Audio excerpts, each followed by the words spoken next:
I'm Jeff with Precision Restoration Parts. Today we're at the SEMA Show 2012 in Las Vegas. We're with Mike here.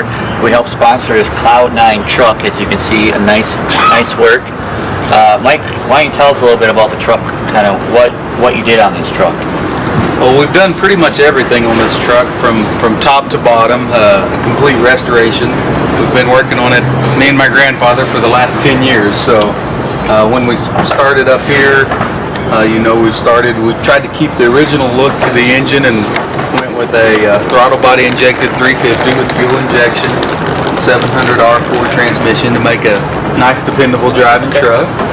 And then we went in and detailed out the engine compartment, made it look a little more modern, built some filler panels, and built the product that I have is called Slosh Tubs. It's a custom inner fender for these trucks. Okay, what kind of inspired you to do this truck? You said you kind of worked with your grandfather? Yes.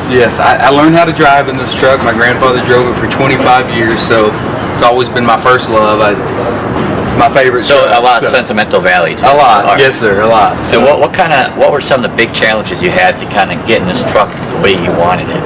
Oh, there's so many. Just, I mean, a lot of things that you would think is simple, like picking a color, picking an interior, picking a wheel.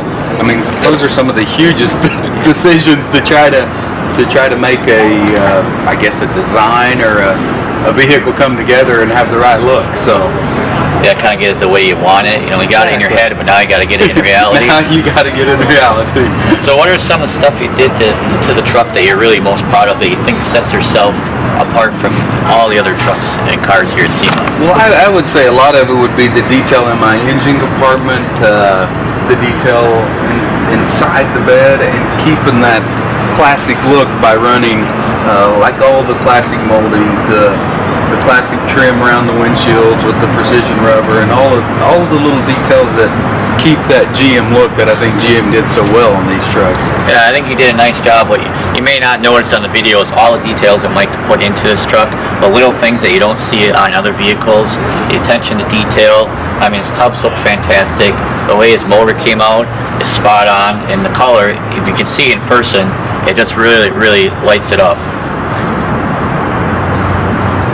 So why don't you tell us a little bit about some suspension work? You see, obviously, it's dropped down, it's on the ground. There are a lot of challenges doing that. Exactly. There is. We use the stock factory frame rails. We wanted to keep that as stock as possible because there's all the original parts off the truck there. But we went with the front suspension. We wanted something upgraded that would accept a rack and pinion steering and give us that lower stance in the air ride that we wanted. So what we've got up front is we've got the Porter-built suspension front, what he calls a drop member. Beautiful setup there.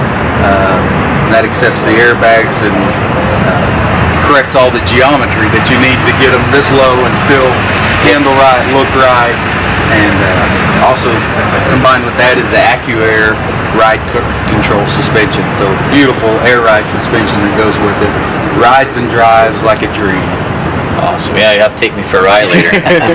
So since we helped you with the gaskets, why don't you tell us, are they as easy as we say they are, or are there little tricks that you learned? Well, that is quite a funny story, because on the gaskets I had looked and researched online and couldn't figure out if I was brave enough to try to put the windshield and back glass in or not. So I called my local glass shops, and once they priced what they wanted to put my windshield in, I decided I would get brave. So we watched your video online. I actually watched it 3 times. And then I got my wife and said, let's go put this in. So we put the windshield in, first try on the windshield. It took me 2 tries on the back glass. Maybe I was too nervous on that. I was more worried about the front windshield, but Did you do the front one first and then the back? No, I did the back one first. Okay. But my chrome popped out of the trim on the back one once. So I didn't have it quite taped like you guys showing your video on the front, so my chrome popped out a little bit. So I learned that this time. So next time I'll tape it better. So. Yeah, we're glad that the video helped you. That's kind of what we wanted. Is give you where the guys are kind of, well, should I or shouldn't I? And it's a big project, when you think about it. And I'm glad it helped you out, and it worked out well. Oh, it was amazing. I've shared it with tons of my friends on the forum that we're on. So hopefully it's helped several people. So. All right. So what kind of things you got on the horizon? Anything coming up, or? Next year's SEMA build, we're going to build a K5 Blazer for my wife that will follow the same lines as this, a traditional classic look with a beautiful stance and lots of great precision parts. All right, I will be happy to help you out there. Heck, maybe I can get some money to come fly down and help you put them in. Oh, that would be even better. We would definitely appreciate that.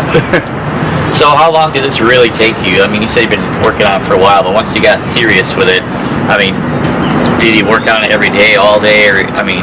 No, I have a normal job. I sell cars for a living, so this is just my hobby, but I've been working on it 10 years, but the last year and a half have been the big. In the first, 8.5 years, there's a lot of burnout periods and a lot of setting periods, but the last year and a half have been pretty much full blast, especially the last 2 months trying to get ready for trying to get ready, yep. 2 in the morning every morning. So. Well, that's really good that you have a really supportive family. Sounds like that's really important when you got this kind of hobby, because all the time it's consuming and the attention to detail sucks up all of your time usually. Yes, it does. So I'll be walking around the truck a little bit and see the trim that you use looks really nice. The way it sits with the pretty much stock camber looks really sets it apart. And with the cross member and your tubs kind of allow you to bring the front wheels in and keep it looking good on the ground. Thank you very much. And it's kind of nice. You can see in the video that he kept all the mirrors and the door handles and nothing shaved. You told me it's going to be a daily driver after you get done looking at it for a while. After we show it a few times, then she'll become my grandpa drove it for 25 years, so I feel that I need to keep that up and drive it myself. So looks like it'll last another 25 years. I hope so. So you got a magazine shoot for it? What magazine? Street Trucks magazine will be shooting it tomorrow morning. So about this time tomorrow morning, I think about this time catches about the right light, so you can really see the color of the truck. So. And did they tell you what issue that's going to be in? Not yet. Okay. I'm of course hoping for a cover. Yeah. Well, I think it's cover worthy. Yeah. So what do you got the wood in the bed, and you did something kind of unique to the bed to kind of keep it that factory look. Why don't you tell us about yes, that sir. a little bit? Well, what all we've done in the bed, we've sectioned the bed sides. We took 4.5 inches, raised the bed floor a little, so we wouldn't have to have quite a big a notch where the frame comes through the bed here. We built a custom cover for that, built out of a hood to follow the hood lines, the rib on the hood. Added the script from a Chevrolet valve cover there. We built our own wood here. It's tiger maple, bedwood and parts. Supplied the strips and the clear for our wood.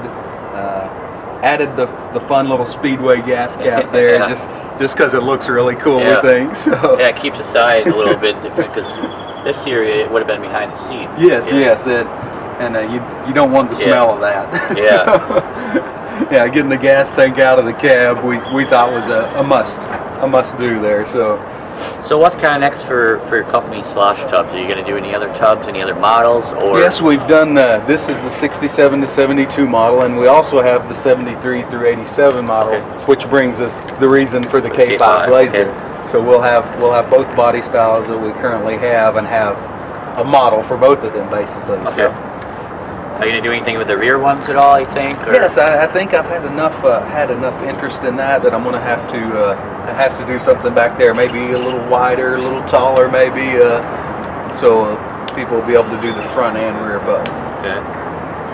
And after that, are you going to try to do any cars, or are you just going to stick to, where do you want to go in 10 years? That's a great question. We've the more interest I've got, the more parts we've started building. We hope that, we hope to come in. I've looked at maybe the Camaro and, the more popular ones that people are building several up, to see if we could implement it into a car also. So maybe just a little smoother, a little sleeker car inner fender. So.